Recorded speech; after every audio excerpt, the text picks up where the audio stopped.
Саламатсыздар ма көрермендерім? Әйелден берілетін 5 ауруды білесіз бе? Бүгінгі видеом осы сұраққа жауап болмақ. Келесі видеом қалай сүлікті дұрыс қолдануға болады тақырыбында. Алдымен денсаулыққа пайдалы, қызықты видеоларымды өткізіп алмас үшін каналыма тіркеліп лайк басып қойыңыз. Ауру атаулының қай-қайсының да емі бар. Дегенмен кейбір тұқым қуалайтын ауруларды емдеу қиын. Ал солардың 5 түрі еркектерге негізінен ана ағзасы арқылы беріледі екен. Олар мыналар: түсті ажыраталмаушылық. Көп еркектер өзінің осындай кемшілігі барын медициналық тексеруден өткен кезде ғана біледі. Көбіне қызыл түсті, сирек жағдайда жасыл және көк түсті ажырата алмайды. Ал әйелдер арасында мұндай дальтониктер еркектермен салыстырғанда 20 есе аз кездеседі екен. Гемофилиямен ауыратын, яғни қан ұйғышты кем адам үшін жарақаттану, қан кетуі аса қауіпті, өмірге қатерлі. Буын қуыстарына қан кетуі мүгедектікке апарып соғады. Мұндай дертке ұшырағандар өмір бойы қанды қоюлататын дәрілер ішіп жүруге мәжбүр болады.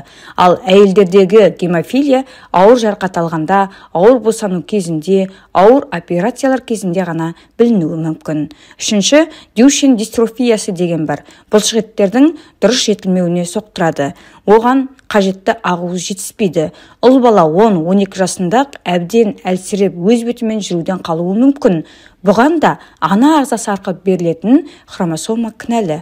Төртінші, бала туылған күннен бастап оның иммундық жүйесін бұзатын аса сирек кездесетін ауру бар. Ол X-сцепление иммунодефицит, X қабысқан иммун тапшылығы деп аталады. Яғни иммунитет төмен, иммундық жасушалар жетіспейді, ағза ауруларға қарсы тұра алмайды. Мұндай адам үшін суықтаудың, тұмаудың өзі аса қауіпті.